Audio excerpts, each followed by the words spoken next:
Hello student, good morning.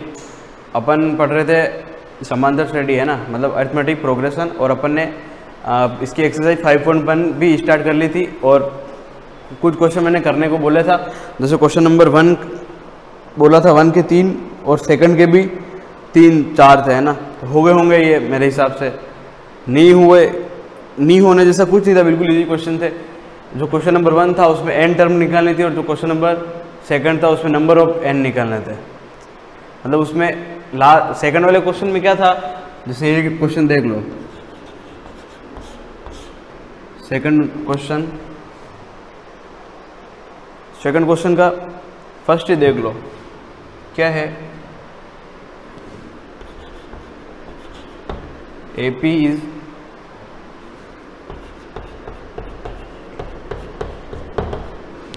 इक्कीस 18 15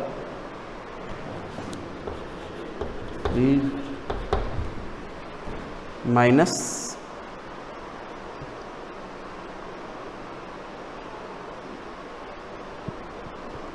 18, ठीक है। तो कोई कठिन वही चीज़ है ना। A क्या हो जाएगा 21, B क्या हो जाएगा A2 माइनस A1, तो 18 माइनस 21 कितना आ जाएगा माइनस के 3। AN कितना दे रखा है माइनस 81। अपने को क्या ज्ञात फाइंड करना है, N ज्ञात फाइंड करना है। तो सीधा फॉर्मूला लगेगा AN is equal to A plus N minus 1 into D। क्या क्या दे रखा है AN माइनस 81, A कितना है plus N minus 1 into D कितना दे रखा है माइनस का 3, ठीक है। बस अब क्या हो जाएगा, ये देखो क्या करना है, ये सेम डिजिट सीधा इधर ट्रांसफर करो। 81 minus 21 is equal to N minus 1 into minus 3। इसमें से इसको क्या करेंगे, ऐड करेंगे, जोड़। क्यों करेंगे, क्योंकि दोनों डिजिट जो है साइन किसका है माइनस का है, तो माइनस माइनस क्या होता है प्लस होता है, लेकिन प्लस होने के बाद भी साइन किसका आता है माइनस का आता है। समझ में आई, तो दोनों चीज ऐड हो जाएगी। तो क्या हो जाएगा, ठीक है, is equal to N minus 1 into minus 3, ठीक है। फिर अब देखो ये तो पूरी एक टर्म है, ठीक है, और ये पूरी एक टर्म, मतलब ये किस में इनटू में है। तो इनटू की टर्म जब अपोजिट साइड आएगी तो किस में चली जाएगी, डिवाइड में चली जाएगी। Minus 102 upon minus 3 is equal to N minus 1। Minus से माइनस कैंसिल, कितनी बार जाएगा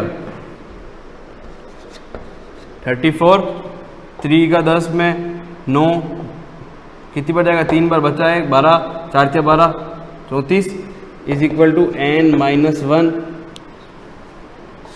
है ना। तो N minus 1 is equal to कितना है 34। तो N इज इक्वल टू कितना हो जाएगा 34 plus 1, N is equal to 35।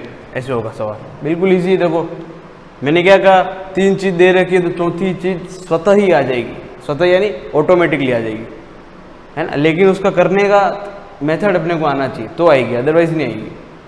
समझ में आ रही बात। तो ऐसे ये होगा क्वेश्चन सॉल्व। चलो अब देखते हैं अपन आगे नेक्स्ट क्वेश्चन। देखो क्या कह रहा है क्वेश्चन नंबर 3।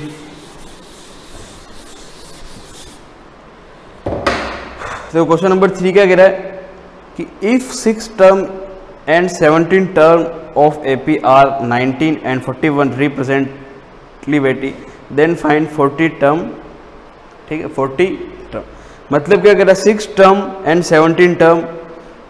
देखो question number 3,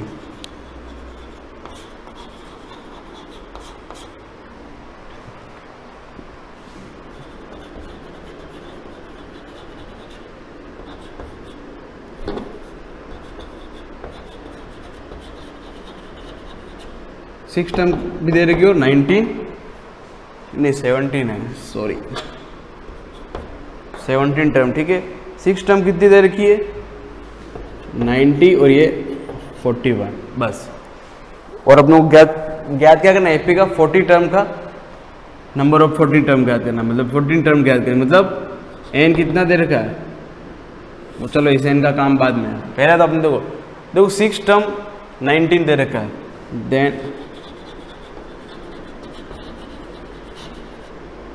given that 6 term यानी A6। अरे देखो क्या होगा, अगर अपन AP देखते हैं A2 A3 F3 A4 A5 A6, मतलब ये 6 नंबर की टर्म हुई भाई। यह अगर ये फर्स्ट टर्म, ये सेकंड, ये 3 ये 4 ये 5 ये 6, मतलब 6 टर्म यानी 6वां पद। समझ में आई बात। और 17वां टर्म यानी 17वां पद।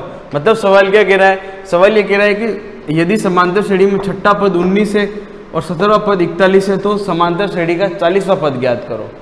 समझ में आई बात, ये क्वेश्चन कह रहा है। तो 6 टर्म मतलब ये 6ठा पद 19 और 17वां पद 41, तो A6 अपने पास कितना है 19। मतलब देखो ये जो A है ये AN होता है। समझ में आई बात, मतलब ये 6 क्या है, N की वैल्यू है। मैं एक चीज बताता हूँ आपको, यदि किसी भी नंबर ऑफ डिजिट नंबर जैसे दे रखा है, जैसे 6 टर्म ऑफ 90 मतलब 6वां पद दे रखा है ना, तो सीधा सा इसका फॉर्मूला क्या बन जाएगा, A + 5D = 90। मतलब इस 6 में से एक घटाना है। समझ में, मान लो कोई दे रखा है कि 9 पद 102 है, तो इसका फॉर्मूला क्या होगा, A + 18D = 102। भाई ये तो हो गया AN और ये हो गया, नहीं ये AN है और ये AN है। समझ में आई बात। मतलब अपन कोई सवाल करते हैं उसको समांतर श्रेणी दे रखी होती है तो nवां पद अपने को फाइंड करना होता है, मतलब अपने को n निकालना होता है, ठीक है, AN निकालना होता है। और जब वो नंबर ऑफ दे देता है तो अपने को n निकालना होता है, उसमें AN दे रखा होता है। समझना बात को, मतलब मैं कहना ये चाह रहा हूं कि क्वेश्चन ने अगर 6 टर्म ऑफ दे रखी है तो अपने को पता है फॉर्मूला क्या होता है, AN = A + n - 1 × D। तो n कितना है 6 प्लस A, दो AN पूरा दे रखा होता है लास्ट पर 90, ठीक है। A + AN कितना है, n कितना है 6 - 1 × D। देखो ना तो अपने पास A है और ना ही अपने पास D है, लेकिन ये जरूर है क्योंकि लास्ट पद दे रखा है भाई कि 7 क्लियरली उसने हाईलाइट कर दिया है, 6ठा पद 19 है और 17वां पद 41 है। तो 90 = 1 + 5D, मतलब A + 5D = 90। Question number first. मतलब देखो थोड़ा कॉन्सेप्ट दिमाग लगाने की वजह, थोड़ा सा दिमाग, मतलब ये कह दिया 6 टर्म = 90 तो सीधा दिमाग बैठ जाना चाहिए। और क्वेश्चन कैसे होगा, सब्ट्रैक्ट फॉर्मूला मेथड से, मतलब विलोपन विधि से सवाल सॉल्व होगा। समझ में यही बात। फर्स्ट इक्वेशन नहीं बन गई, सेकंड एज इट इज ऐसी कैसी बन जाएगी। सेकंड क्या कह रहा है कि 17 टर्म, मतलब 17 टर्म मतलब फॉर्मूला क्या हो जाएगा, फॉर्मूला अपने पास है AN + A -1 × तो 17वां दे रखा है, मतलब A17 = कितना दे रखा है 41 दे रखा है। मतलब AN अपने को दे रखा है 41, मतलब A17 41 है। समझ में यही बात, A17 मतलब, ठीक है। तो मतलब A17 41 है तो मतलब अपने पास क्या है AN दे रखा है, उसमें N क्या है 17, तो N 17। तो इसमें भी सेम यही है, इसमें क्या दे रखा था A6 कितना दे रखा था 90, तो A6 मतलब अंतिम पद है ये A6 का। समझ में आई बात। तो N क्या हो गया अपने पास 6 हो गया, इसलिए इसमें देखो अपने पास जो भी वैल्यू अपन ने पुट करी A और D अपने पास नहीं है तो नहीं रखा, इसमें भी ऐसा ही है। अब फॉर्मूले पुट करो, AN कितना है 41 + A + 17 - 1 × D। A + 17 - 1 कितना हो जाएगा 16 × D हो जाएगा, D = 41। बस ये सेकंड फॉर्मूला बन गया। ठीक है। अब क्या करना है, सब्ट्रैक्ट करना है, विलोपन फ्रॉम सब्ट्रैक्ट मेथड मतलब विलोपन विधि।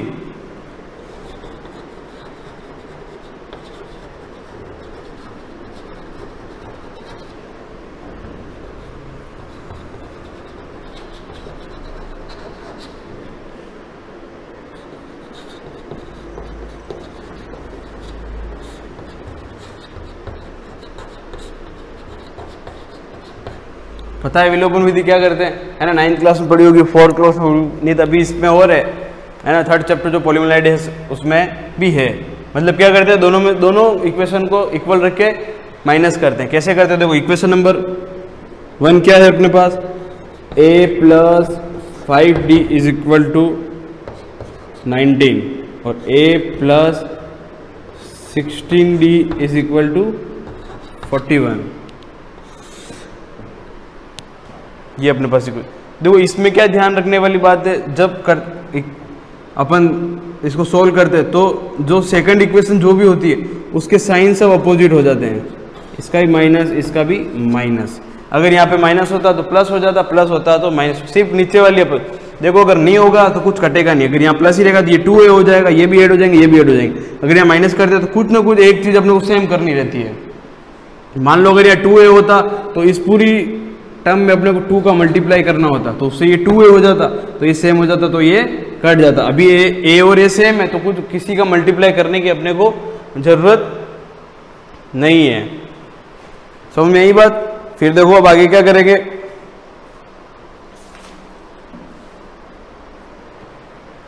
मतलब ये जो मेथड होता है इसका, है ना, सब्ट्रैक्ट मेथड। अभी ज्यादा डिटेल में अपन नहीं देखेंगे क्योंकि 3rd चैप्टर जो है उसमें अच्छे से डिटेल में है और उसको तब देखा जाएगा। मान अब देखो ये माइनस हो गया, ये 16 जो प्लस का था ये भी माइनस का होगा, ये जो 41 प्लस का था ये भी माइनस का हो गया। अब देखो a से तो a कैंसिल हो गया, माइनस का a और प्लस का a कैंसिल, माइनस के 16 माइनस प्लस का 5 कितना बचेगा, 11d। किसका बचेगा, प्लस का नहीं, माइनस का, क्योंकि माइनस की अब इस प्लस का कोई लेना देना नहीं है, ये माइनस का 16 हो गया इजिकल टू माइनस का 41 और 19 कितना आएगा, 9 में से 1 गया 2, है ना। 14 में से 19 माइनस करना, कैसे भी करो आ जाएगा, नहीं आएगा, है ना। 14 में से 19 माइनस करना होगा, वो हो जाएगा। समझ में आई बात। अब क्या करेंगे, देखो माइनस से माइनस कैंसल, बचा क्या, 11d = 22 और d = कितना हो जाएगा, 22/11 = 2। अपने पास कितना आया,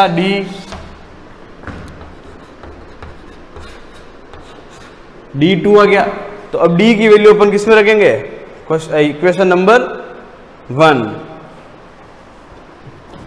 तो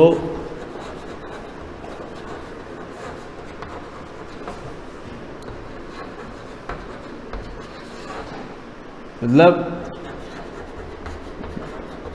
d का मान समीकरण 1 में रखने पर, तो d का मान कितना है, d = 2 है, तो सबसे पहले इसको लिखना है d के मान को। अब किस में रखना है इसको, इक्वेशन नंबर 1। तो इक्वेशन नंबर 1 क्या है, 1 + 5d = 90। d की वैल्यू रखनी है, तो a + 5 इंटू d की वैल्यू कितनी है, 2 = 90। a + 10 = 90। अब अपने को a की वैल्यू चाहिए, तो a = 90 - 10 कितना आएगा, a की वैल्यू 9। देखो अब जो क्वेश्चन पूछा है वो अब करना है अपने को। क्वेश्चन ने क्या कहा था कि 6 टर्म 19 एंड 17 टर्म 40। तो क्वेश्चन में क्या निकालना था अपने को कि find the 40 term in AP. मतलब क्या था कि छठा पद अपने पास 19 था और 17वां पद अपने पास 41 था, तो अपने को समांतर श्रेणी का 40वां पद ज्ञात करना था। तब अपने पास ए भी नहीं था और डी भी नहीं था, सिर्फ ये दो चीजें रखी थी। उससे अपन ने क्या निकाल दिया, ए निकाल दिया और डी निकाल दिया। अब अपने पास क्या क्या वैल्यू आ गई, देखो ए कितना गया 9, डी अपने पास है 2 एंड एन अपने को यहाँ पे क्या यूज करना है 40 और क्या अपने को फाइंड क्या करना है ए एन। तो देखो तीनों चीज दे रखी है, फॉर्मूला सीधा सा लगेगा A N is equal to A plus N minus 1 into D. तो इस फॉर्मूले सीधी सीधी वैल्यू रखनी है और सीधा सीधा आंसर निकालना है। समझ में आई बात?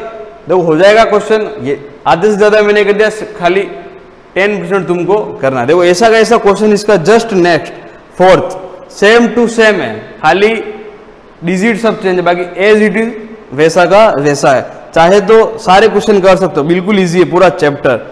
फिर भी जब मैं नेक्स्ट क्लास होगी तो मैं बता दूंगा, फिर उसके आगे अपन समों पे भी पढ़ेंगे, मतलब समांतर श्रेणी के n पदों का योगफल। ठीक है, थैंक यू।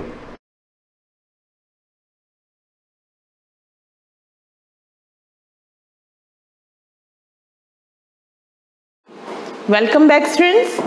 हम डायरेक्ट इनडायरेक्ट पढ़ रहे थे। डायरेक्ट इनडायरेक्ट में कुछ टॉपिक्स जो थे वो हमारे कंप्लीट हो गए थे। कुछ चीज़ें थी जैसे लास्ट वीडियो में मैंने बताया था आपको प्रोनाउंस के अकॉर्डिंग चेंज था कि पहले तो मैंने पर्सन्स के बारे में बताया था। 3 पर्सन्स होते हैं, first person, second person, third person. First person में आते हैं आई और वी। तो प्रोनाउन के अकॉर्डिंग, पर्सन्स के अकॉर्डिंग हम रिपोर्टेड स्पीच को कैसे चेंज करते हैं वो बताया था कि अगर रिपोर्टेड स्पीच में फर्स्ट पर्सन है तो वो चेंज होगा रिपोर्टिंग वर्ब के सब्जेक्ट के अकॉर्डिंग। तो अब हम आज जो लेंगे वो हमारा होगा सेकंड पर्सन से रिलेटेड रूल हमारा। तो हम कंटिन्यू करते हैं कि प्रोनाउन का सेकंड पर्सन, प्रोनाउन के सेकंड पर्सन में कौन होता है? फर्स्ट पर्सन आई और we, second person you. You के सारे ही forms, you, your, yours, yourself, yourself, तो ये जितने भी फॉर्म्स आते हैं वो सारे आते हैं सेकंड पर्सन में। तो आज हम उससे रिलेटेड देख लेते हैं कि अगर रिपोर्टिंग वर्ब में सेकंड पर्सन है तो वो किसके अकॉर्डिंग चेंज होगा।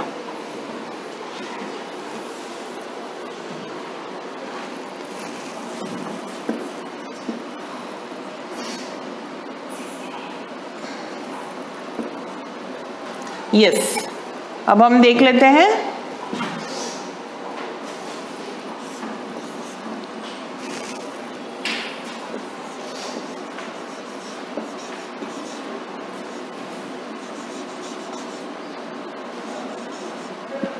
Pronoun of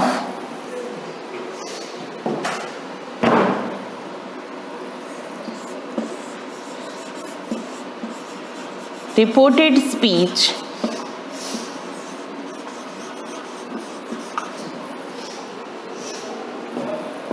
change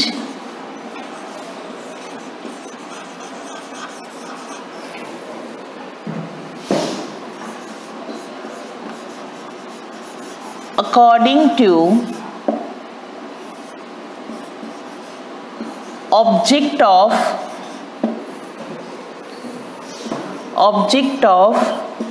reporting verb। मैंने पूरा नहीं लिखा है, सिर्फ आरवी लिख दिया है, दैट मीन्स रिपोर्टिंग वर्ब। अब हम इसको बाय एग्जाम्पल समझ लेते हैं कि कैसे होगा। ही said to me, comma, inverted comma, you wash your face, inverted comma, close। अब हमने ऊपर क्या पढ़ा कि रिपोर्टेड स्पीच में चेंज, प्रोनाउन का चेंज जो होगा वो रिपोर्टिंग वर्ब के ऑब्जेक्ट के अकॉर्डिंग होगा। रिपोर्टिंग वर्ब क्या है? ये हमारा रिपोर्टिंग वर्ब है और ये हमारा रिपोर्टेड स्पीच है, राइट। अब इसका हमें, हमारा सेकंड पर्सन कौन है? ये यू हमारा सेकंड पर्सन है। मैं इसको थोड़ा सा, यस, ये यू हमारा सेकंड पर्सन है। अब हमें इसको चेंज किसके अकॉर्डिंग करना है? मी के अकॉर्डिंग। रिपोर्टिंग वर्ब का ऑब्जेक्ट कौन है? मी, राइट। तो अब हम इसको सेंटेंस बनाते हैं हमारा।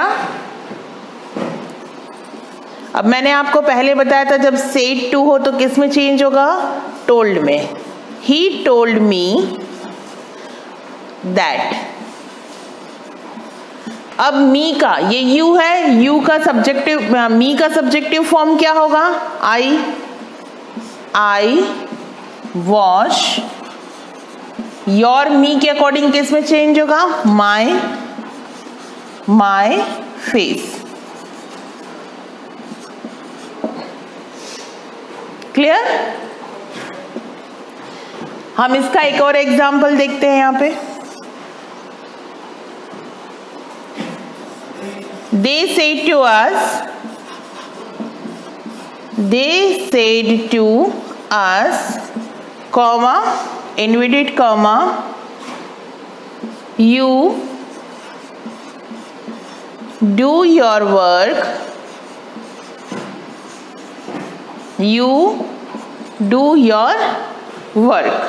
inverted comma, close।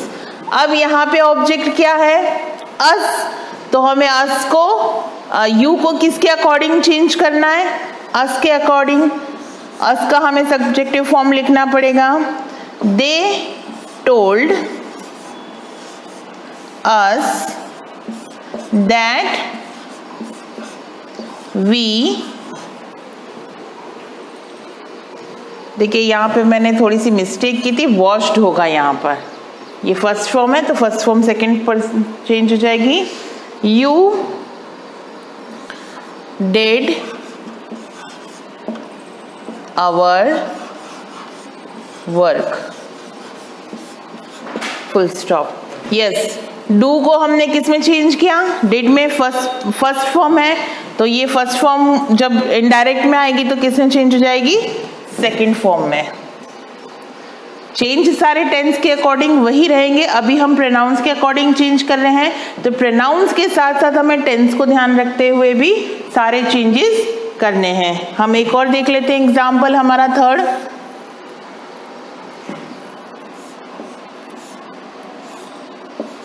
He said to you, comma, inverted comma,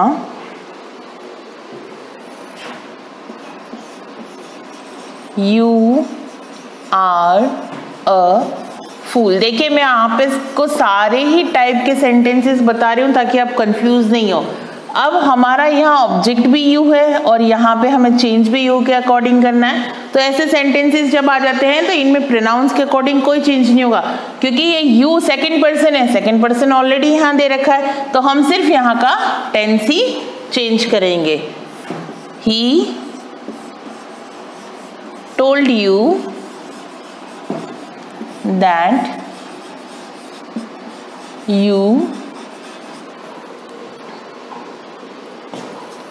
were a fool।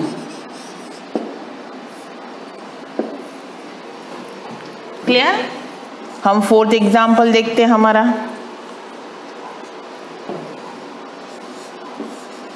She said to him, comma, inverted comma, you are not doing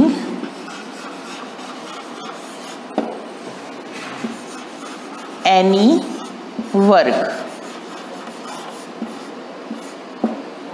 inverted comma close।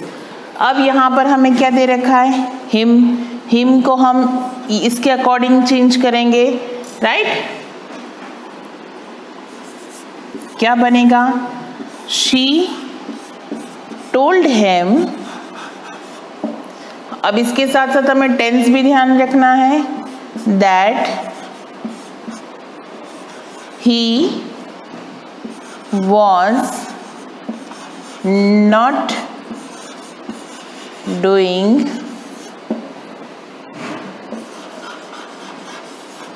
any work। Clear. हम फटाफट से कुछ और examples इसके देख लेते हैं।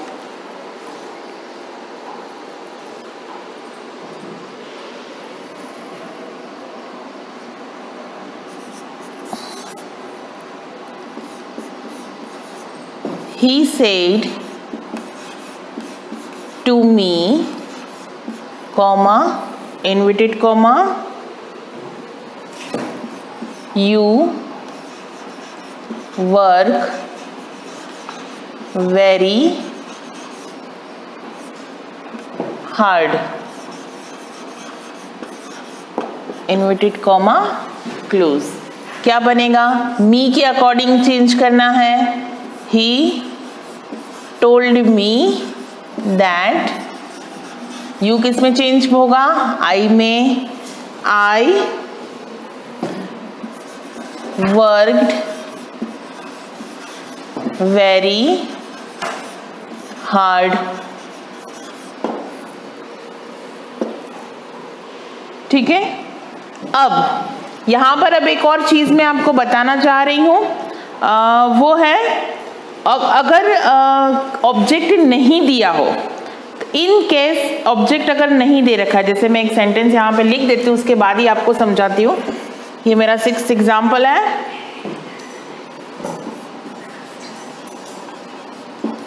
Ram said, comma, inverted comma, you should work hard.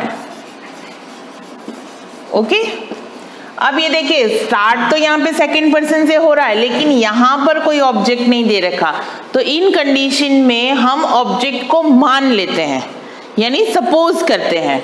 Suppose यानी कि हम यहाँ पर ही भी सपोज कर सकते हैं और शी भी सपोज कर सकते हैं। हम हमारे अकॉर्डिंग यहाँ पर कुछ भी रख सकते हैं। ये हमारा सपोज वाला सेंटेंस होगा, क्योंकि सेकंड पर्सन से स्टार्ट हो रहा है तो उसको चेंज करना जरूरी है। सेकंड पर्सन जहां भी आएगा वहां पर उसका चेंज नेसेसरी होगा। जैसे मैं यहाँ पे सपोज कर रही हूँ, राम टोल्ड हर दैट, तो यू हर के अकॉर्डिंग चेंज होकर क्या बनेगा? शी शुड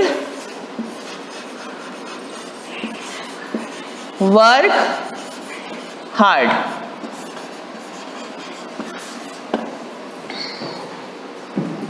एक और एग्जाम्पल के थ्रू आपको क्लियर कर देती हूँ ताकि आपका कंफ्यूजन दूर हो जाए।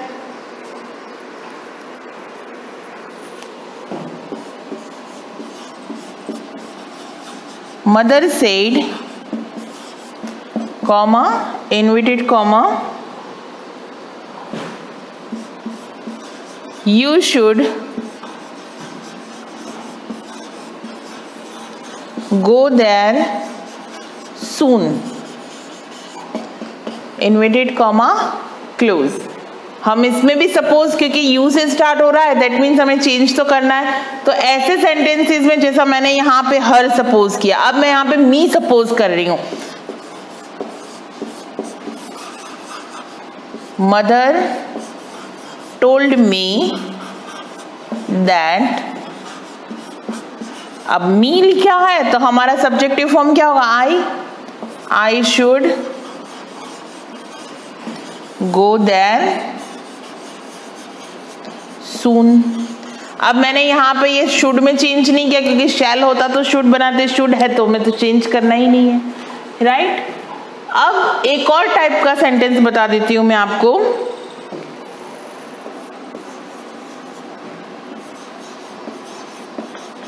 The old man said, comma, inverted comma,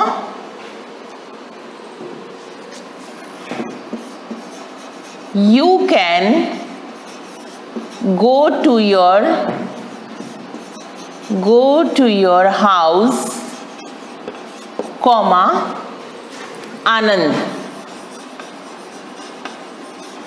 inverted comma close. अब ऐसे सेंटेंसेस जिसमें कोई नाम, ये सेंटेंस खत्म हो रहा है, उसके बाद वहां पर एक कॉमा है, कॉमा के बाद एक नाम दे रखा है, या फिर इस कॉमा के बाद इन्वर्टेड कॉमा जहां से स्टार्ट होते हैं वहां पर एक नाम दे रखा है, देन कॉमा करके सेंटेंस लिख रखा है, तो इसको हम ऑब्जेक्ट ही मानेंगे। तो क्या लिखेंगे? The old man told. अब ये जो आनंद है ये आगे आ जाएगा, आनंद that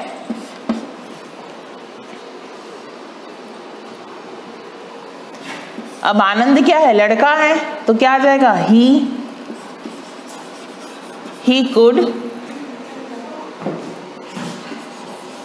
go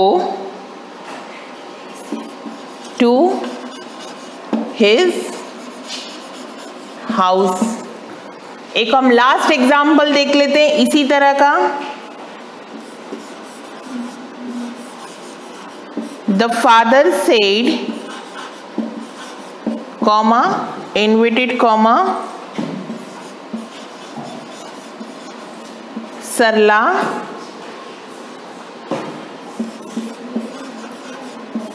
you have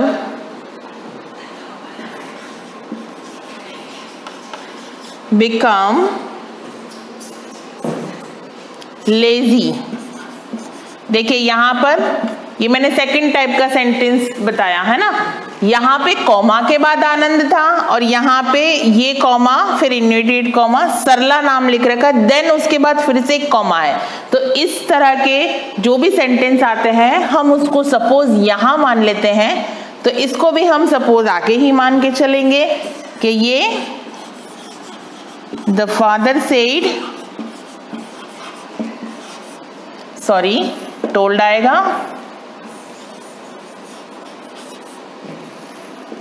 the father told Sarla that she had become lazy। Clear? ये तो हमने हमारा सेकंड पर्सन कंप्लीट किया, फर्स्ट पर्सन में पढ़ा चुकी थी, सेकंड पर्सन के अकॉर्डिंग कैसे चेंज होगा ये भी बता चुकी हूँ। अब हम नेक्स्ट वीडियो में प्रेजेंट होंगे थर्ड पर्सन के साथ। Thank you.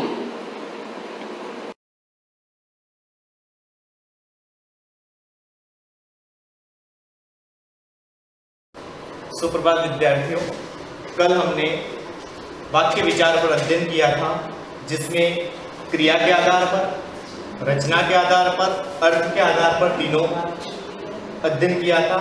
इससे ही मिलता जुलता, वाक्य से ही मिलता जुलता वाक्य शुद्धिकरण है, जो हमारे 8th क्लास, 9th क्लास और 10th तीनों में है। विशेषकर 10वीं के विद्यार्थियों के लिए वाक्य शुद्धिकरण संबंधित 2 नंबर का प्रश्न बनता है और दोनों वाक्यों में विभिन्न प्रकार के पदक्रम हो, लिंग संबंधी हो, वचन संबंधी हो, विभिन्न प्रकार के उसके बारे में अध्ययन करना जरूरी होता है। वाक्य शुद्धि से पहले शब्द शुद्धि आता है ना। शब्द शुद्धि की बात करते हैं पहले, तो शब्द शुद्धि में क्या होता है? देखो, कुछ शब्द ऐसे हैं जिनको बोलने पर जो उनका हम बोले उससे हट के निकलता है, तो जिसका जो बोल रहे हैं उससे रिलेटेड, उससे संबंधित होना चाहिए। जैसे हम अहिल्या लिखते हैं, अहिल्या शब्द वास्तविकता में गलत है, इसका सही अर्थ क्या होगा? अहल्या होगा, है ना। हम अपने जीवन में कुछ न कुछ शब्द जैसे त्योहार लिख लेते हैं, तो गलती से हम त्योहार में 2 मात्रा कर लेते हैं, लेकिन वास्तविकता में देखा जाए तो त्योहार में 1 मात्रा होती है। जल्दबाजी में कभी परीक्षा शब्द लिखने के लिए कह दिया जाए, हम परीक्षा में री छोटा लिख लेते हैं, लेकिन वास्तविकता में परीक्षा में री बड़ा होगा। इस प्रकार बहुत से शब्द हैं जिनको लिखने पर हमें या ध्यान रखना चाहिए, कई मात्राओं का ध्यान रखना चाहिए, उनके ध्यान रखने से कहीं न कहीं विभिन्न प्रकार के अशुद्ध से बचा जा सकता है। इन्हीं से रिलेटेड आज संबंधित अपन वाक्य शुद्धिकरण पर जाएंगे, क्योंकि वाक्य शुद्धि में ही शब्द शुद्धि समाहित है। जब शब्द शुद्ध होगा तो वाक्य भी शुद्ध होगा। वाक्य शुद्धि में अपन बात करें तो वाक्य क्या है, वाक्य शुद्धि में क्या किया जाता है?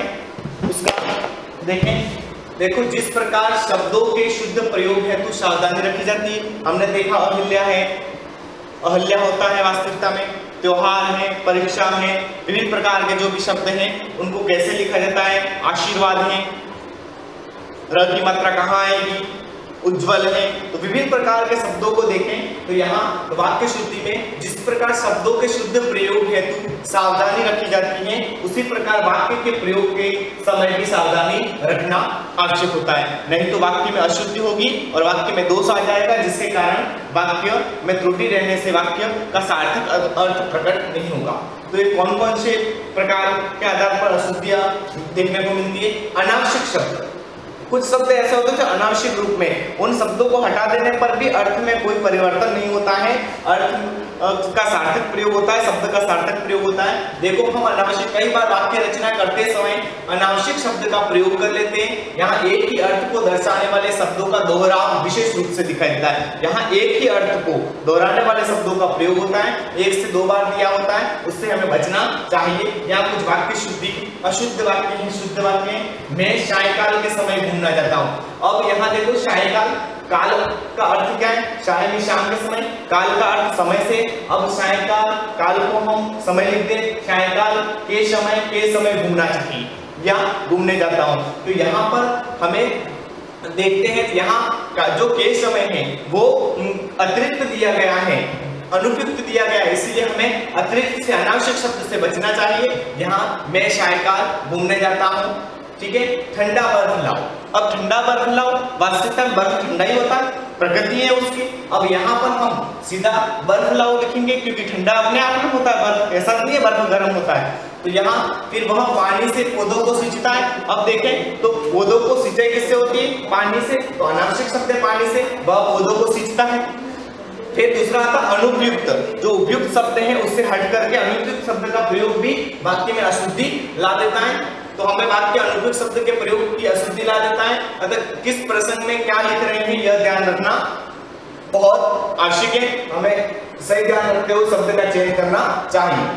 सूखे से भूख की समस्या खड़ी होगी। अब सूखे से भूख की समस्या खड़ी होती है? नहीं, सूखे से क्या होता है? भूखमरी की समस्या खड़ी होती है। तो सूखे से भूखमरी की समस्या, आपके प्रश्न का समाधान मेरे पास है, तो यहाँ पर आपके प्रश्न का समाधान नहीं होगा, आपके प्रश्न का उत्तर मेरे पास है। तीसरा वाक्य देखिए, हमारे प्रांत के मनुष्य मेहनती है। हमारे प्रांत के मनुष्य शब्द अपने आप में अनुपयुक्त है, यहाँ पर क्या आएगा? हमारे प्रांत के लोग मेहनती है। फिर काल चक्र के पहिए से बचना संभव नहीं है। अब काल चक्र अपने आप में, चक्र में पहिया होता है के पहिए, तो काल चक्र से बचना संभव नहीं है।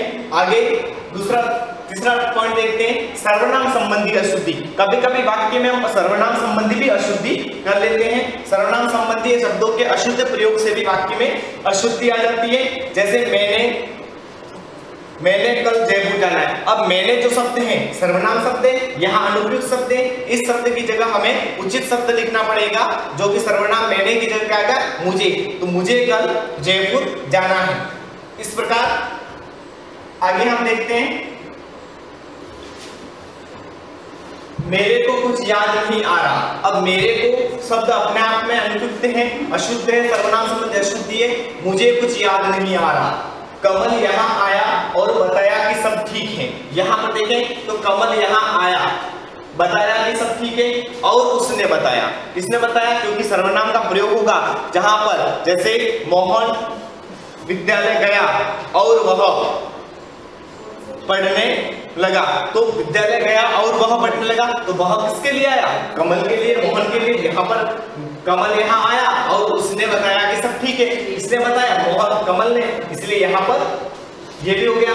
वह उसका चश्मा भूल गया, वह अपना चश्मा भूल गया। यहाँ पर भी देखें विशेषण संबंधी अशुद्धि। विशेषण संबंधी अशुद्धि में देखें, विशेषण शब्दों का भी अनुपयुक्त या अपूर्ण प्रयोग वाक्य में अशुद्धि ला देता है। वाक्य रचना में विशेषण शब्द प्रयुक्त करते समय भी विशेष सावधानी रखने की आवश्यकता होती है। अशुद्ध वाक्य क्या है?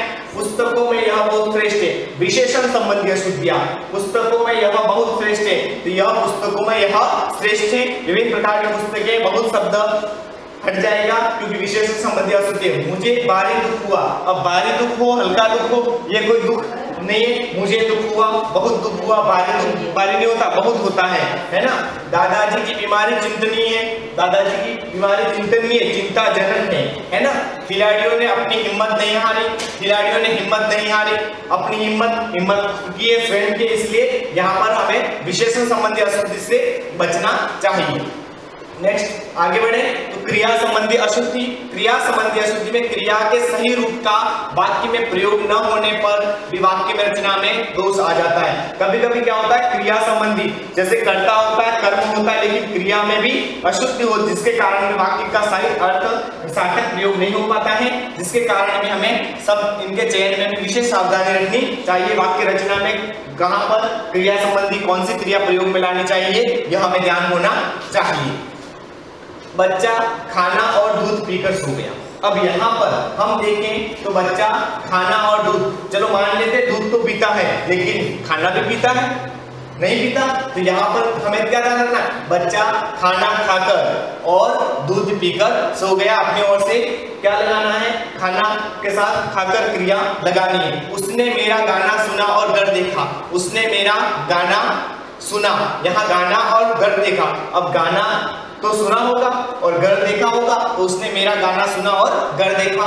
मैं आप सबका धन्यवाद करता हूँ, मैं आप सबको धन्यवाद देता हूँ, तो मैं धन्यवाद करते नहीं है, धन्यवाद देते हैं। इस प्रकार ये हमारा क्रिया संबंधी अशुद्धि हो गई। इस क्रिया संबंधी अशुद्धि के बाद आगे का जो है वो हम नेक्स्ट वीडियो में, जो आपके 6 नंबर आज जो क्रिया के बाद आएगा उसका हम अध्ययन करेंगे। लिंग संबंधी, वचन संबंधी, उसके बारे में अध्ययन करेंगे। धन्यवाद।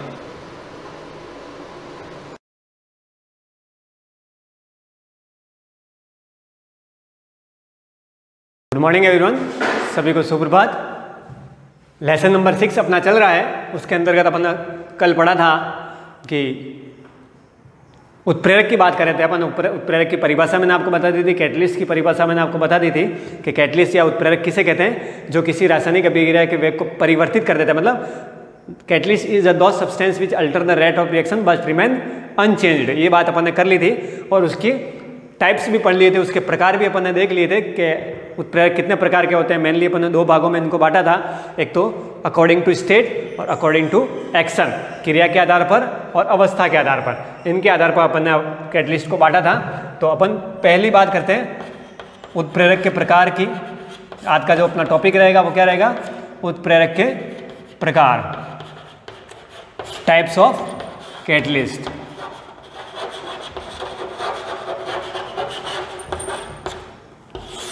ठीक है, टाइप्स ऑफ कैटलिस्ट के अंदर पहली बात करेंगे अपन अवस्था के आधार पर। अवस्था के आधार पर, ठीक है, on the basis of action, sorry, on the basis of state.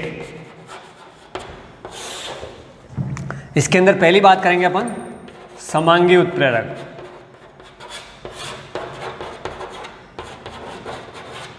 इसको क्या बोलेंगे, होमोजिनस कैटलिस्ट। ठीक है, इसके अंदर क्या पढ़ेंगे अपन, जब किसी रासायनिक अभिक्रिया में, जब किसी रासायनिक अभिक्रिया में अभिकारक उत्प्रेरक तथा उत्पाद तीनों एक ही अवस्था में हो, उसे समांगी उत्प्रेरक कहते हैं। ठीक है, क्या हो गया, जब किसी रासायनिक अभिक्रिया में अभिकारक, उत्प्रेरक तथा उत्पाद तीनों एक ही अवस्था में हो उसे समांगी उत्प्रेरक कहते हैं। It means in a reaction the reactant, catalyst and product are found in a similar stage known as homogeneous catalyst. ठीक है, क्या मतलब हुआ इसको आप इंग्लिश में भी लिख लें, है ना, इंग्लिश मीडियम वाले भी देख हैं तो इसको इंग्लिश मीडियम में कैसे लिखेंगे? In a reaction the catalyst, reactant and product are found in a similar state known as homogeneous catalyst। Reactions पे ध्यान देना है ना, रिएक्शन मैन होनी चाहिए। क्या कहा है? अभिकारक, उत्प्रेरक, उत्पाद तीनों एक ही स्टेट में हो। जैसे मैं एक रिएक्शन लिख रहा हूँ SO2 + O2 2SO3, यहाँ 2 लगा दो, ऑक्सीजन 4 और 2 6, 3 2 6, 2S हो गया। तो ये भी गैस है, ये भी गैस है और ये भी गैस है।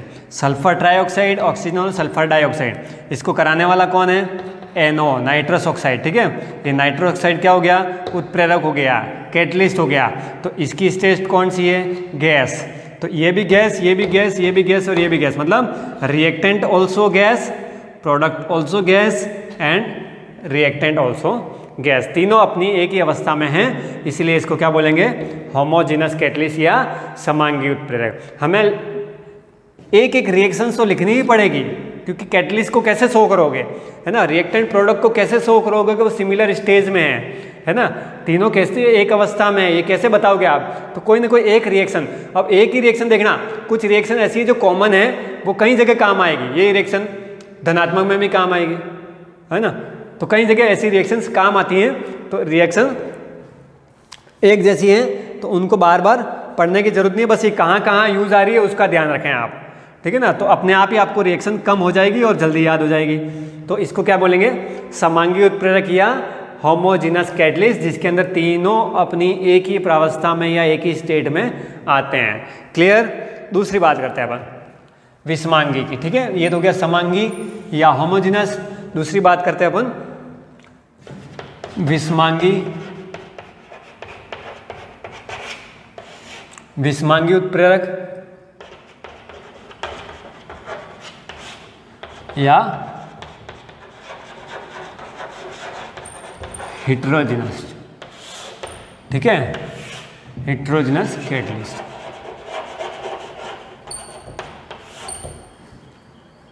ठीक है, तो हेटेरोजेनस कैटलिस्ट की अपन बात कर लें। हेटेरोजेनस कैटलिस्ट में क्या हो जाएगा? जब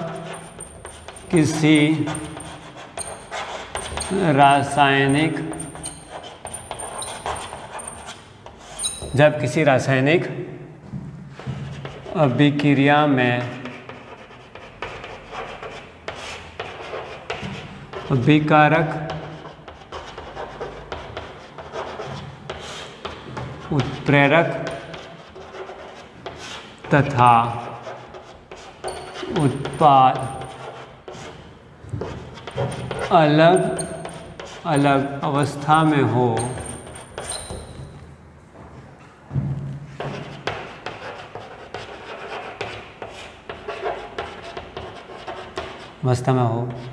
उसे विषमांगी उत्प्रेरक, विषमांगी उत्प्रेरक कहते हैं। ठीक है, जब किसी रासायनिक अभिक्रिया में अभिकारक, उत्प्रेरक तथा उत्पाद अलग अलग अवस्था में। अब अलग अलग मीन्स यहाँ ये नहीं कि तीनों की अवस्थाएं अलग हो, कोई एक अलग अवस्था में होना जरूरी है, चाहे वो प्रोडक्ट हो, चाहे वो रिएक्टेंट हो, चाहे वो कैटलिस्ट हो, है ना। प्रोडक्ट और रिएक्टेंट अगर किसी गैस अवस्था में है तो कैटलिस्ट अलग अवस्था में हो जाएगा, या कैटलिस्ट और रिएक्टेंट किसी एक अवस्था में हो तो प्रोडक्ट अलग अवस्था में हो जाएगा। ठीक है ना, प्रोडक्ट और रिएक्टेंट, प्रोडक्ट और कैटलिस्ट एक अवस्था में हो तो रिएक्टेंट अलग अवस्था, मतलब कुल में से जो स्टेट है अपनी सॉलिड, लिक्विड, गैस, इनमें से कोई एक गैस होगा या एक सॉलिड होगा या एक लिक्विड होगा, तो दो सिमिलर होंगे। कहने का मतलब ये है ना। कैसे लेंगे इंग्लिश में? In a reaction the reactant, product and catalyst are found in a different state known as heterogeneous catalyst। क्या कहेंगे?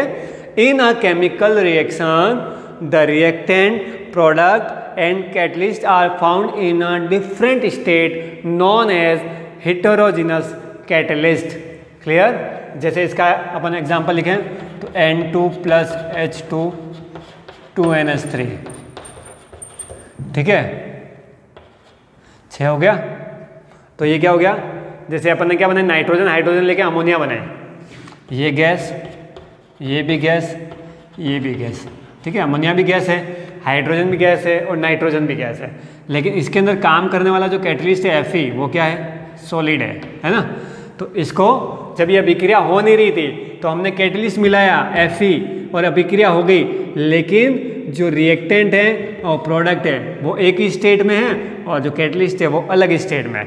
आपका रिएक्टेंट और प्रोडक्ट तो गैस स्टेट में है और कैटलिस्ट जो है वो आपका सॉलिड स्टेट में है। तो कोई एक की स्टेट क्या आ गई, अलग हो गई, इसीलिए क्या है ये विषमांगी या हेटेरोजेनस कैटलिस्ट, ठीक है। इसको क्या लिखेंगे, हेटेरोजेनस। क्लियर? तो आपके अकॉर्डिंग टू स्टेट हो गया, on the basis of state या अवस्था के आधार पर दो प्रकार कैटलिस्ट, समांगी और विषमांगी। ये क्लियर हो गए। अब बात करते हैं अपन on the basis of action, ठीक है। तो रिएक्शन एक एक याद रखते जाना आपको, ऐसा नहीं है कि रिएक्शन याद नहीं और थ्योरी लिख दी, थ्योरी कोई काम की नहीं है आपके, है ना, पहले ही से बता रहा हूँ मैं आपको, है ना, बार बार ये चीज़ कहनी नहीं पड़े, ठीक है। एक्शन के अंदर क्या करना है आपको, रिएक्शंस की जब बात चल रही है तो अभिक्रियाएं जब पढ़ रहे हैं तो आपको रिएक्शन से ही उस चीज़ को शो करना है, रिएक्शन से ही बताना है उस चीज़ को, है ना। कोई ऐसी थ्योरी नहीं काम आने वाली, थ्योरी तो लिखनी ही है ना, वो कहीं नहीं जाने वाली, लेकिन आपको अभिक्रियाएं भी दर्शानी है, शो करनी है अभिक्रियाएं, ना, ज़्यादा से ज़्यादा रिएक्शंस लिखनी है। अब अपन बात करते हैं उत्प्रेरक प्रकार में दूसरे प्रकार, क्रिया के आधार पर। वो अवस्था के आधार पर था, ये किसके आधार पर है, क्रिया के आधार पर, है ना, on the basis of action, ठीक है, on the basis of action. Action के आधार पर क्या होते हैं उस चीज़ को अपने को देखना है, ठीक है, क्रिया के आधार पर और एक्शन के आधार पर। इसमें अपन पहला कौन सा देखें, धनात्मक उत्प्रेरक, धनात्मक उत्प्रेरक, जिसे क्या बोलेंगे, पॉजिटिव कैटलिस्ट।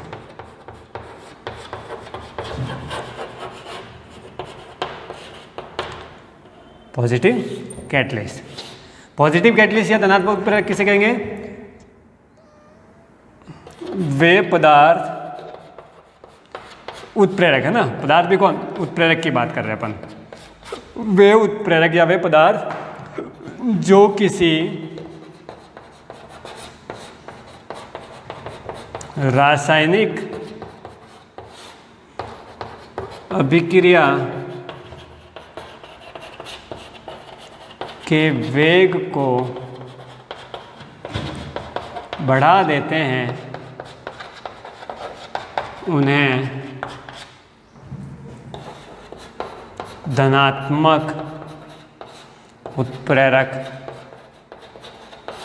कहते हैं, ठीक है। क्या लिखा, जो किसी रासायनिक अभिक्रिया के वेग को बढ़ा देते हैं उन्हें हम क्या कहते हैं, धनात्मक उत्प्रेरक कहते हैं ना। जैसे जोड़ने वाला काम है, जोड़ेंगे तो बढ़ेगा, बढ़ेगा तो दौड़ेगा, है ना, तो धनात्मक उत्प्रेरक क्या हो गया, दो substance which increase the rate of reaction known as positive catalyst, those catalysts which increase the rate of reaction known as positive catalyst, है ना। आप इंग्लिश वाले भी उतारते रहना, क्या लिख रहा हूँ,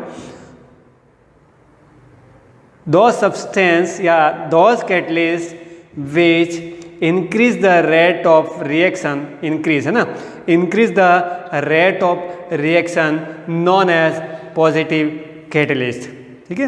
इसका उदाहरण लिख लें अपन, एक एग्जांपल लिख लें, एक रिएक्शन लिखते हैं, कौन सी, जैसे SO2 + O2, इसमें क्या डाला था, नाइट्रस ऑक्साइड, तो क्या बन गया 2SO3, यहाँ 2 लगा दूँ बस। तो ये नाइट्रस ऑक्साइड क्या है, यहाँ पॉजिटिव कैटलिस्ट है, यहाँ धनात्मक उत्प्रेरक है। यही कहाँ काम आया था, समांगी में भी काम आया था, है ना। तो समांगी वाला और धनात्मक वाला एक ही है, ध्यान रखना है। क्या लिख दें आपका, समांगी और धनात्मक वाला, तो 10 गया, सद हो रहा है तो 10 गया, धनात्मक समांगी एक ही उत्प्रेरक हैं, ठीक है। तो SO2 + O2 2SO3 बन गया, सल्फर ट्राइऑक्साइड, सल्फर डाइऑक्साइड से ऑक्सीजन जोड़ के सल्फर ट्राई, लेकिन इसमें मिला है क्या, NO, है ना। तो उसमें पढ़ा था तब तीनों गैसीय अवस्था थी, इसलिए वो समांगी था। इसमें पढ़ रहे हैं तो क्या पढ़ रहे हैं, ये धनात्मक उत्प्रेरक है जो किसी अभिक्रिया की, मतलब ये आपस में अभिक्रिया कर नहीं रहे थे, इन दोनों को मिलाया तो अभिक्रिया धीमी हो रही थी ना, लेकिन जैसे इसको मिला दिया अभिक्रिया फटाफट हो गई, मतलब वेग को बढ़ा दिया और सल्फर ट्राइऑक्साइड बना दिया। जैसे अपन चाय बनाते हैं तो गैस को, सिम को लो कर देते हैं ना, तो क्या होता है, चाय धीरे धीरे उबलती है, लेकिन जैसे ही उसकी सिम को बढ़ा दिया जाता है ना, उसकी स्टार्टर को बढ़ा देते हैं तो क्या होता है, चाय फटाफट उबलने लग जाती है, मतलब तापमान अधिक मिल गया। वहाँ तापमान क्या है, धनात्मक उत्प्रेरक है ना। जो ताप बढ़ा, जो लौ बढ़ी, जो हीट बढ़ी, वो हीट क्या थी, धनात्मक उत्प्रेरक का काम कर रही थी, काम को जल्दी करवा रही थी ना। गर्मी बढ़ती है ना, गर्मी तो कई सारी चीज़ें बिगड़ने लग जाती है ना, फर्मेंटेशन होने लग जाता है ना, सड़ने लग जाती है। जैसे आपका दही बन जाता है, दूध फट जाता है ना, दूध को बाहर रख दिया हाई टेम्परेचर में, कभी कभी रख देते हैं, फ्रीज में रखते ही नहीं है, तो हाई टेम्परेचर की वजह से क्या हो जाता है, मेल्ट हो जाता है ना, फर्मेंटेशन हो जाता है, उसमें सड़ने वाली प्रोसेस चालू हो जाती है, तो वो खट्टा हो जाता है, सब्जियाँ सड़ जाती हैं, है ना। तो ये चीज़ क्या है, ये अभिक्रिया ही कहलाती है। क्या कहलाती है, केमिकल रिएक्शंस ही है वो भी, ठीक है ना। वो जैव रासायनिक अभिक्रियाएँ हैं, तो वो अभिक्रिया ही हैं, लेकिन वहाँ टेम्परेचर धनात्मक उत्प्रेरक का काम कर रहा है। तो धनात्मक उत्प्रेरक समझ में आ गया होगा, क्लियर। तो ये रिएक्शन जो है इन पे फोकस करना आप लोग को, ठीक है। और कुछ पढ़ा नहीं पढ़ा, तो खाली इतना भी याद रखें कि धनात्मक उत्प्रेरक अभिक्रिया के वेग को बढ़ा देता है, ठीक है। ये हो गया फर्स्ट आपका। सेकेंड बात करते हैं ऋणात्मक उत्प्रेरक। ऋणात्मक उत्प्रेरक यानी नेगेटिव कैटलिस्ट।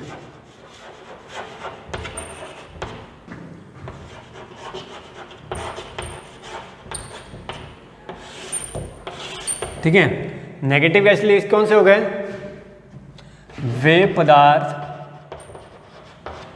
मीन्स अपन उत्प्रेरक की बात कर रहे हैं, ठीक है। वे उत्प्रेरक जो किसी रासायनिक विक्रिया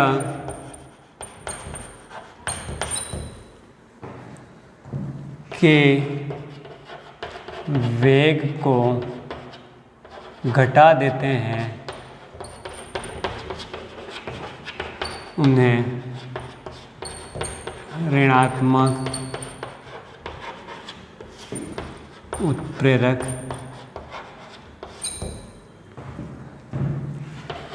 कहते हैं।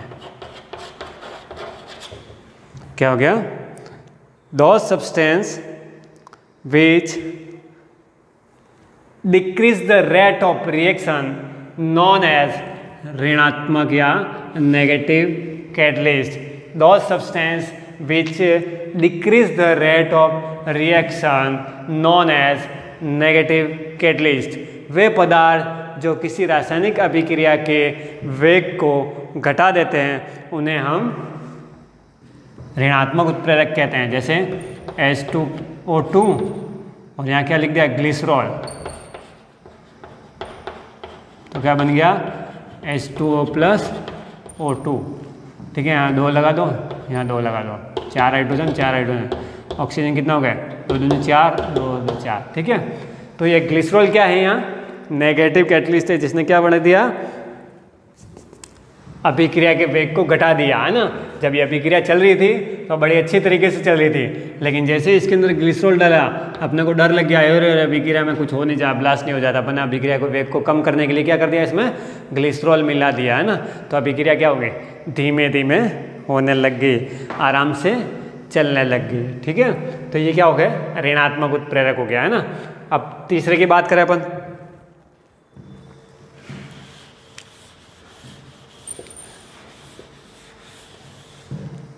ठीक है। सब में एक एक रिएक्शन याद रहेगी तो कोई बात नहीं, अपने काम चल जाएगा।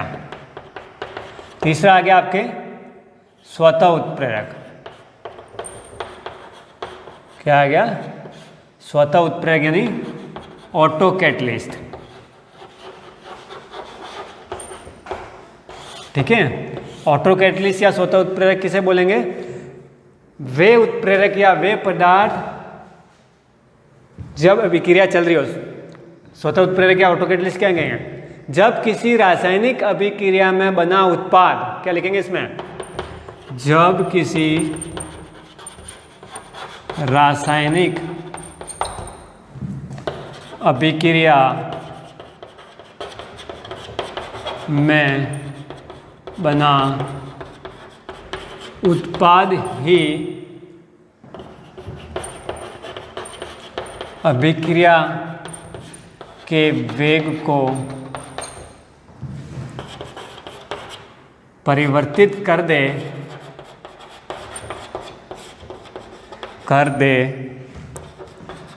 स्वतः उत्प्रेरक कहलाता है। स्वतः उत्प्रेरक कहलाता है। मतलब क्या हुआ? इसके अंदर उत्प्रेरक को नए रूप से नहीं डाला है। यहाँ जैसे लिख रहे हैं लाइन के ऊपर, एरो के ऊपर, यहाँ कोई उत्प्रेरक नहीं है। लेकिन जब अपन रिएक्टेंट से प्रोडक्ट बनाएंगे तो क्या होता है? प्रोडक्ट बनने के बाद जब कुछ हद तक प्रोडक्ट बन जाता है, उसके बाद क्या होता है? वो प्रोडक्ट ही रिएक्टेंट को फटाफट बना लेता है ना? तो वो कहलाता है स्वतः या ऑटो कैटलिस्ट। समझ गए ना कैसे? जैसे देखो CH3COO-C2H5 इसको बोलते हैं एस्टर। क्या बोलते हैं? एस्टर या एथिल एसीटेट। एथिल एसीटेट क्या बोलते हैं? एस्टर या एथिल एसीटेट।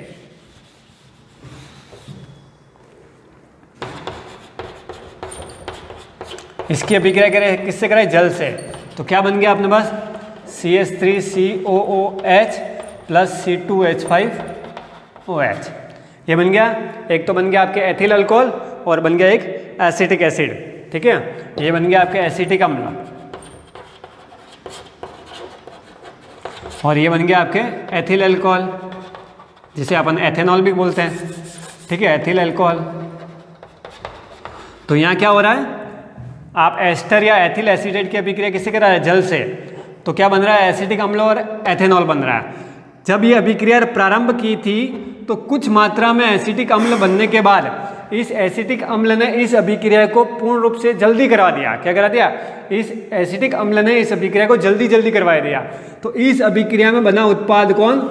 एसिटिक अम्ल ही यहाँ ऑटो कैटलिस्ट का काम कर रहा है। जब किसी अभिक्रिया में बना उत्पाद ही अभिक्रिया के वेग को परिवर्तित कर दे, उसे स्वतः उत्प्रेरक या ऑटो कैटलिस्ट। यहाँ ऑटो कैटलिस्ट कौन है? एसिटिक अम्ल।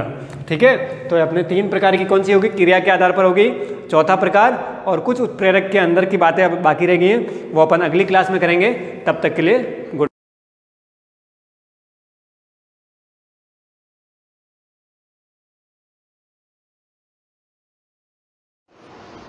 Good morning students. We again resume with our class and we move on to our next topic, and that is 5-year plans in India. 5-year plans जो है उनका duration as you know with the name 5 वर्ष का 5 years का ही था। बीच में कुछ changes हुए वो हम पढ़ लेंगे। मेन पॉइंट्स को आपको अंडरलाइन करना है। इसमें फर्स्ट है, स्टार्ट करते हैं। Up till now 12 5-year plans have been formed in India. इसको अंडरलाइन करें। Up till now 12 पंचवर्षीय योजनाएं बन गई है। इन सबका objective with the objective of plan economic development. Again remember, we are not talking about economic growth, we are talking about economic development. ये आपको इम्पोर्टेंट है। ये यहाँ पे रीजंस आ रहे हैं कि क्यों कुछ 5-year प्लान्स का इंटरप्शन हुआ, कुछ के अंदर बीच में इंटरप्शन हुआ। का मतलब ये है कि कुछ बीच में बाधाएं आई जिससे वो बंद करना पड़ा। क्या क्या है? Due to Indo Pak war, पहला भारत और पाकिस्तान की जो युद्ध हुआ वो। सेकंड इज कंटिन्यूस ड्रॉट, निरंतर सूखा पड़ा। Increase in the prices and deterioration of resources, मूल्य वृद्धि हो गई और उसी के साथ में कुछ रिसोर्सेज के ऊपर अत्यधिक भार पड़ा या उनका शोषण हुआ। The process of the formation of plan was interrupted after third 5-year plan. तो तीसरी पंचवर्षीय योजना के बाद में इनको कुछ देर के लिए बाधित करना पड़ा, रुकावट आई इसमें। देयरफॉर, और इसीलिए 3 annual plans were formed between 1966 and 1969। इसलिए वहाँ पे 5-year प्लान नहीं बनाए गए, शॉर्ट टारगेट्स बनाए गए। 5-year plan is of 5 years, तो इतना लंबा में बहुत कुछ, there things can happen in 5 years, things can change. तो उन्होंने कहा कि शॉर्ट टर्म बनाते हैं, इसीलिए इन्होंने यहाँ पे एनुअल प्लान बनाए एक एक। और इसीलिए इस पीरियड को क्या कहते हैं, this period is called as plan holiday. ये इंपॉर्टेंट चीज़ है, आपको इसको अंडरलाइन करना है। ओके, देन आगे चलते हैं। Then the Janata government ended the 5th 5-year plan before the completion of it terms. Janata government जो आई थी, जनता सरकार आई थी, उन्होंने पंचवर्षीय 5वीं पंचवर्षीय योजना 5th 5-year प्लान को समय से पहले ही बंद कर दिया and presented A perpetual plan for 1978 to 1973। एक कंटिन्यूस, समाप्त होने वाला, न होने वाला 78 to 83 तक का एक प्लान उन्होंने बना दिया। This was the formation. तो ये इसको आपको ध्यान रखना है। अब इन्होंने कहा कि भाई 1978 से प्रारंभ हो जाएगा, ये कहाँ तक चलेगा, 1983 तक चलेगा। लेकिन उसमें भी वापस एक इंटरप्शन आया। इन 1980 the Congress government ended perpetual plan and announced the 6th 5-year plan for the duration of 1 April 1980 to 31 April 1985। उन्होंने 6th नया 5-year प्लान इंप्लीमेंट कर दिया और पहले वाले को रोक दिया बीच में। The financial year of 78-79 was included in the 5th plan and plan for 79 to 80 was considered as 1-year plan, annual plan कर दिया गया। In the same way, due to rapidly changing political situation, पूरे विश्व में ये वो time था जब there was a cold war situation in Europe between Russia and America, USA and USSR. तो उसका इम्पैक्ट जो था that was on all over the world, पूरे विश्व के ऊपर उसका प्रभाव पड़ रहा था। Now this was all the time of globalisation. इसलिए क्या हुआ, the 5th 8-year plan could not be implemented in 1990। तो ये कुछ रीजंस है 5-year प्लान क्यों नहीं हुए। तो इसमें मेजर वाला ये आप ये लर्न कर सकते हो। इसमें एक डेफिनेशन भी आई थी एज अ प्लान हॉलीडे। फिर अब आगे बढ़ते हैं कि रैपिड, फटाफट चलने वाला, एसिमिलेटेड, बिल्कुल लास्ट यूनिट तक पहुंचने वाला and sustainable development was the basis of 12th 5-year plan. इसको याद रखना कि हम सस्टेनेबल डेवलपमेंट करेंगे so that the resources can be used for now and also saved for future generation.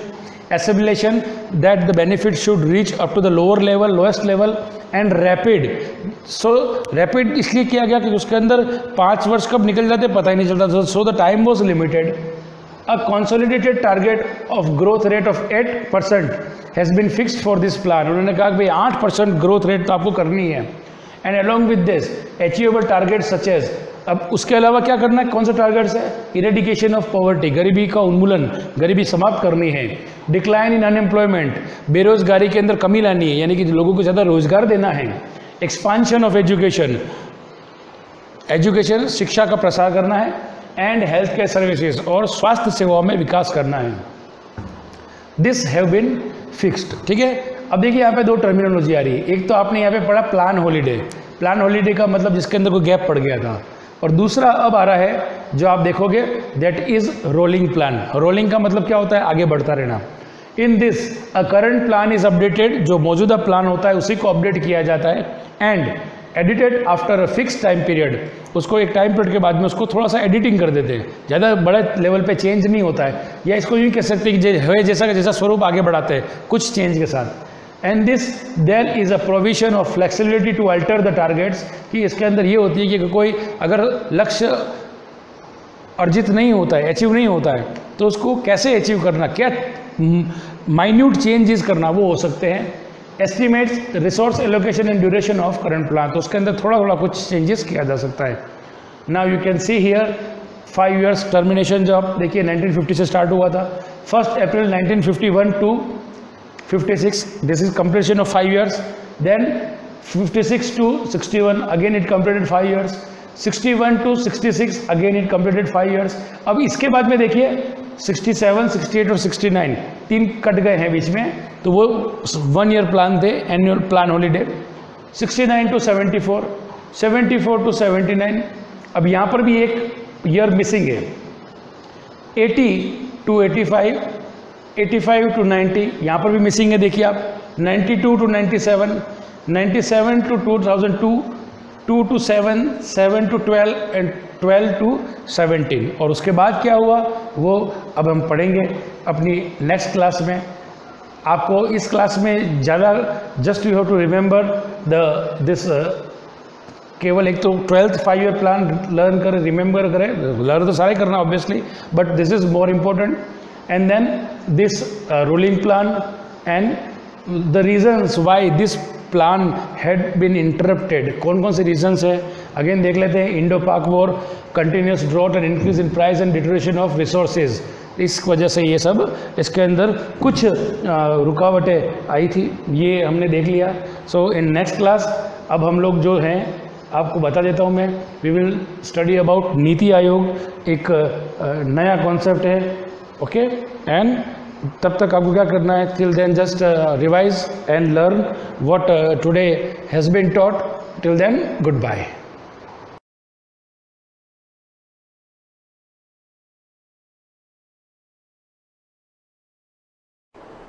Good morning.